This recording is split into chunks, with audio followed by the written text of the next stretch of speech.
Thank you for tuning in. I'm your host, Zain Raza. Before we begin this video, I would like to provide you with the fourth update to the progress of our crowdfunding campaign. To provide you some context first, in last year's campaign, we managed to raise 62,000 euros thanks to 2,200 donors. And in this year's campaign, due to a difficult economic environment and increased costs, we are aiming to raise 80,000 euros.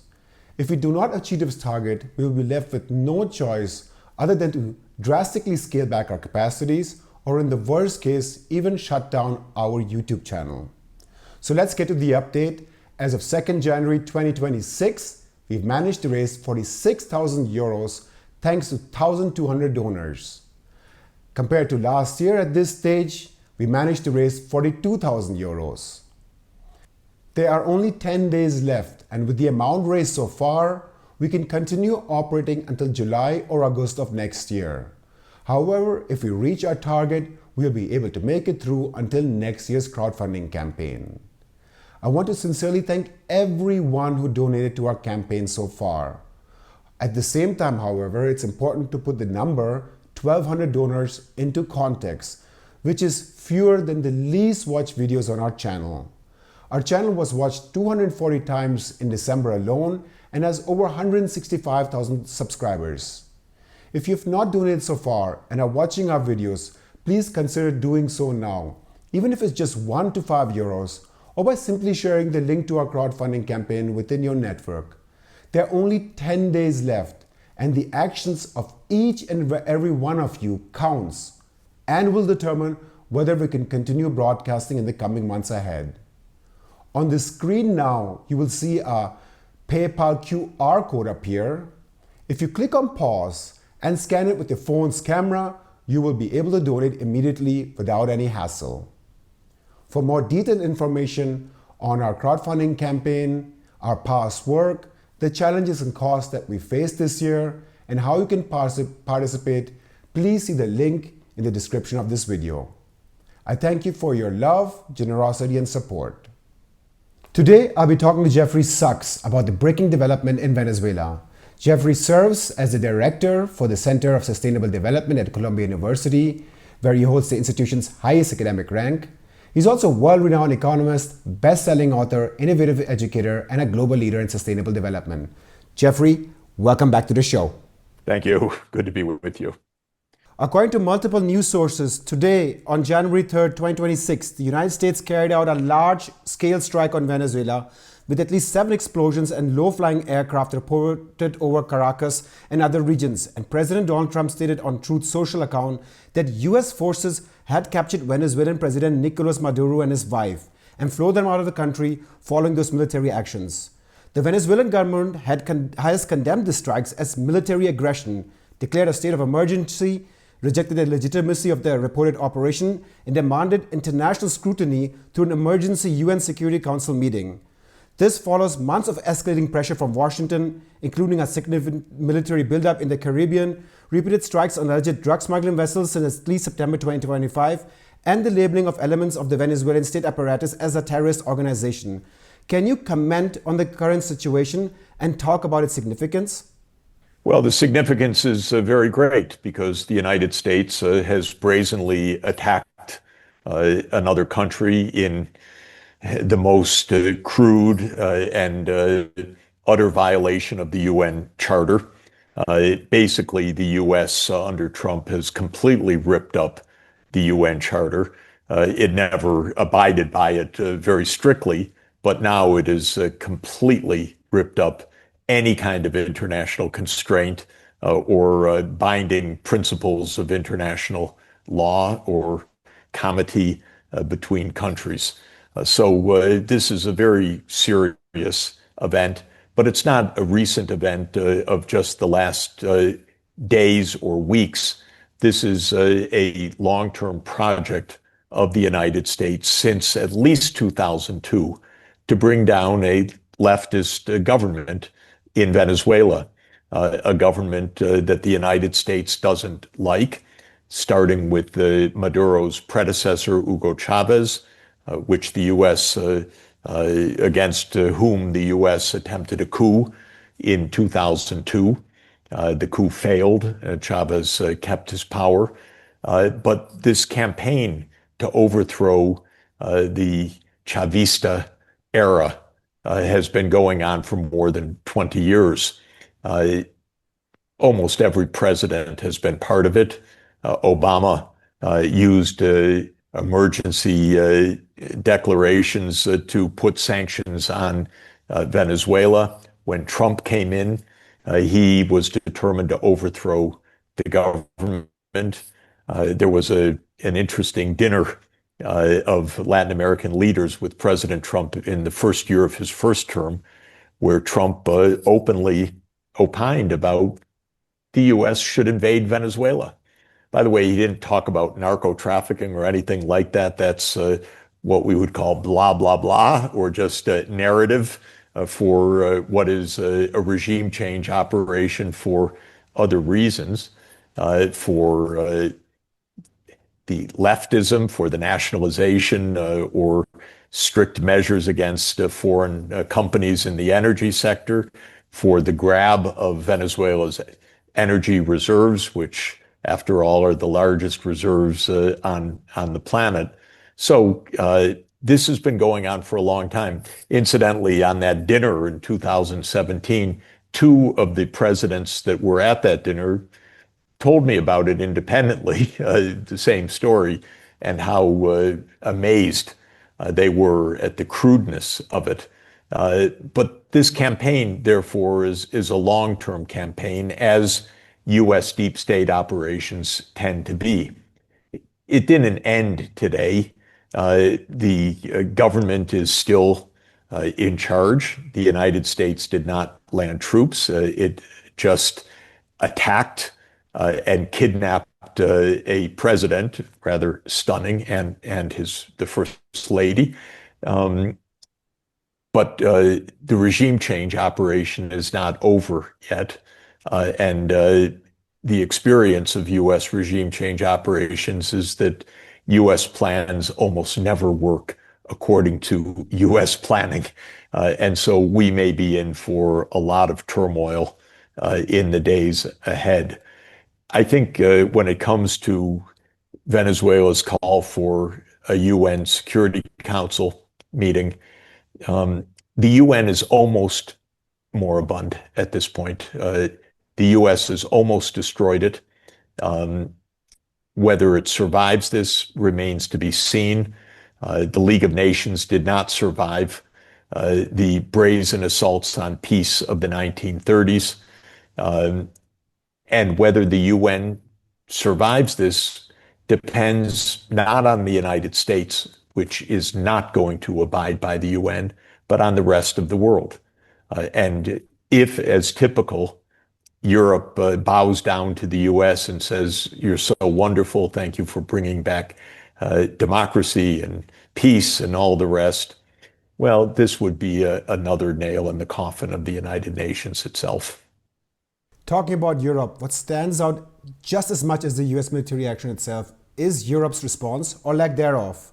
According to Reuters reporting on January 3rd today, the European Union and several European governments, including Germany, have reacted to the US strikes on Venezuela by calling for restraint, de-escalation, and adherence to international law.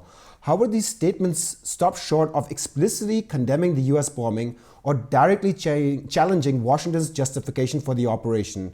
How do you assess this response? Does it go far enough? And secondly, putting the governments aside, why should people in Europe care about this development? Many may see this as something happening far away in Latin America with no immediate consequences for their own lives. What should people in Europe be demanding now from the governments, in your view? Well, Europe's response to anything the United States does is pathetic. Europe cannot find a voice that defends international law and a voice of reason on almost anything. And so Europe's response now reminds me of what happened a few months ago when the United States bombed Iran. And there was, of course, an emergency UN Security Council meeting soon afterwards, and I went to that meeting, attended it. And what did the European ambassadors say? they called on Iran to exercise restraint. Iran was bombed. And the message was not to Israel and the United States that we're bombing Iran, but to Iran. Don't overreact. Keep cool. Don't respond. This is Europe. No principles right now. Europe is killing itself for the lack of principles. Look at the respect of the European people for their own leaders. It doesn't exist right now. Every leader in Europe virtually is without support of their own populations. Macron and Merz, Starmer, they're disappearing in support because this isn't what the public wants. And this, I should emphasize, is not what the American people want. The American people have no say at all in any of this. The European public has no say at all in any of this. The idea that this is somehow democracy at work, absurd. The idea that this is constitutionalism in the slightest, absurd. This is Donald Trump, of course, representing the military-industrial complex and the CIA, carrying out actions by executive order, not by constitutionalism. The U.S. Constitution vests the power of war in the U.S. Congress. But the Congress does nothing. One congressman today said that he doubted the constitutionality. And Trump said, what are you whining about, this constitutionality? What are you whining about? And Trump means it. Constitution? This is ridiculous. I'm your leader. You follow me. This is how the world is right now. And so I don't think the leaders in Europe reflect the interests of the European people. I don't think the leaders of the United States reflect the interests of the American people. I don't think the publics in Europe or the United States want lawlessness, recklessness, thuggery of the United States. But it doesn't seem to change the calculus of the particular politicians who maybe were brought to office because they were good stewards of the military-industrial complex. Maybe they weren't weeded out by the United States, but rather favored with their fellowships and their seats on the board of the Atlantic Council or the German Marshall Fund or some other transatlantic wonderful alliance. And that's how they came to power, is to be absolutely good and loyal followers of the United States. It doesn't work for the public. What should the public want?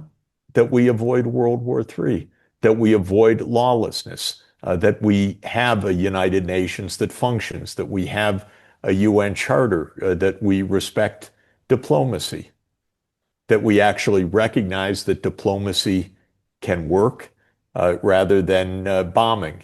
But this is not the world that we're in right now of our politicians. And as brazen and reckless and dangerous as the U.S. actions are today, maybe we're going to wake up in a few days and Israel's going to be bombing Tehran again. Trump gave Netanyahu the blessing for that explicitly a couple of days ago. Trump said, if we don't like how the Iranian government is handling protests against the economy, well, we'll intervene. We're loaded and ready, he said, our military. So he's already announcing this. And then it will happen, and will people be surprised? Well, they may feign surprise, but please open your eyes, pay attention.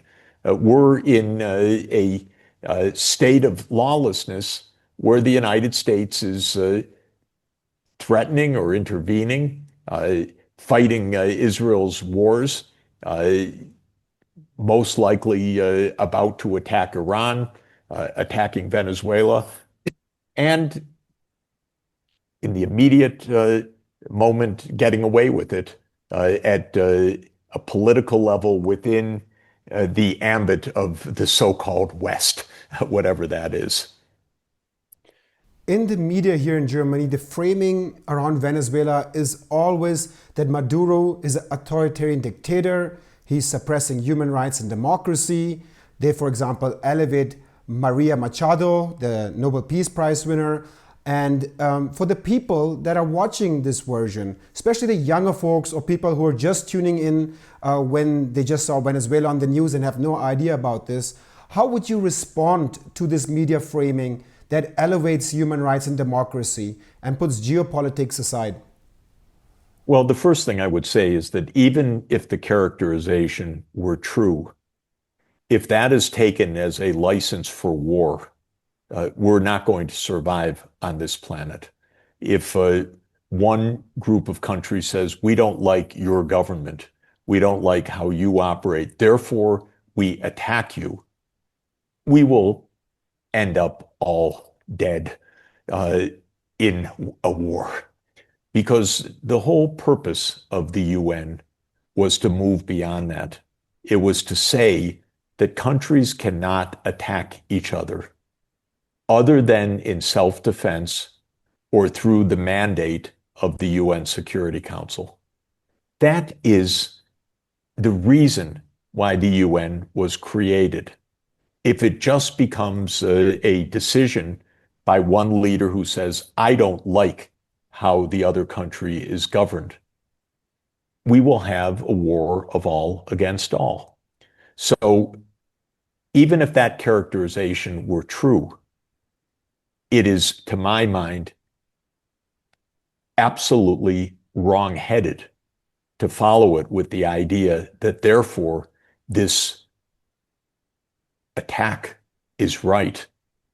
And I think the award of the Nobel Prize to Machado was making it the Nobel War Prize, not the Nobel Peace Prize, because whatever one thinks about Maduro, to award the prize to somebody who calls openly for a U.S. attack on her country in violation of international law, in my view, is the winner of the war prize, not a peace prize. So this is the first point. The second point that is not accepted or understood, and I don't know whether European leaders are, because of the way they are raised and chosen, or out of willfulness or out of political calculation, as ignorant as they sound. But in Europe, there's never history. There's only something immediate. So if you look at the actual Venezuelan history over the last quarter century, this has been an attack by the United States on Venezuela for a quarter century. It's been, as I described it, a project of the CIA and the American deep state. And you can trace it step by step. I've seen some of it with my own eyes. I've watched it closely, how president after president has deliberately destroyed the Venezuelan economy through sanctions, through confiscation of reserves. In Trump's first term, he just named another president. He said that the leader of the Assembly, Juan Guaido, is president. It was farcical. But how many European leaders just fell into line because they like playing a farce? They don't want to think, or they don't understand. I don't know what it is. But that fell apart because it was such a blatant, idiotic charade. But the European leaders are in this again. So why doesn't the German government, instead of attacking Maduro, why doesn't the German government attack the brazen violation of international law, the ripping up of the UN Charter by the United States, or the deliberate destruction of the economy through comprehensive sanctions, seizure of assets, and so forth? Oh, but I forget, because the German chancellor wanted to seize Russia's assets against international law, the same way. So we're in a period where people don't want rules. They want to play whatever games and use whatever narratives they want. And they think that that kind of rule of the jungle is somehow to their advantage. It isn't. It's going to end up in disaster if we continue on this line. And we're very close to this because Trump's making a war threat every day right now. And by the way, don't be surprised, please, if the United States invades Europe, because Trump has announced clearly that Greenland is going to be the United States. He's announced it. Don't be surprised. And let's not run and say, oh, how did he do that? When he says that, which European leaders react to it? Well, maybe Denmark a little bit. Please don't be mean to us. We'll give you more, Mr. Trump. But the European Union doesn't stand up and say, how dare you threaten Europe? How dare you threaten Europe? No, Europe doesn't say that at all. So please don't be surprised, because this is what Trump has announced. He announced a special envoy for Greenland just last week, the governor of Louisiana, who said, well, Greenland should be America's. It's a national security issue for the United States. Where was Europe's voice on that? A direct threat. Did Europe call for a UN Security Council meeting to condemn this kind of threat, which by itself is against the UN Charter? Of course not. It didn't even react. It said, oh, please be nice to us, Donald. Maybe Mr. Rutte said, Daddy, please don't talk that way. This is how Europe is right now. You know, the only reason I am reacting this way is that the stakes are extremely high to just bury international law. Jeffrey Sachs, world-renowned economist and best-selling author, thank you for this interview in such short notice on this breaking development. It's always a pleasure talking to you. Great to be with you. Appreciate it. Thanks a lot. And thank you for tuning in today. If you like the journalism that we undertook in this video and would like to follow us going forward, then make sure to click on the subscribe button below. And don't forget to participate in our crowdfunding campaign. Only 10 days are left, and if we don't achieve our target, we will be left with no choice but to scale back on our capacities or completely shut down our YouTube channel. Our independent media outlet does not take any money from corporations or governments. Hence, we only depend on you, our viewers, to continue with our work that you just won't hear in the corporate media. I thank you for your support and generosity. I'm your host, Zain Raza. See you next time.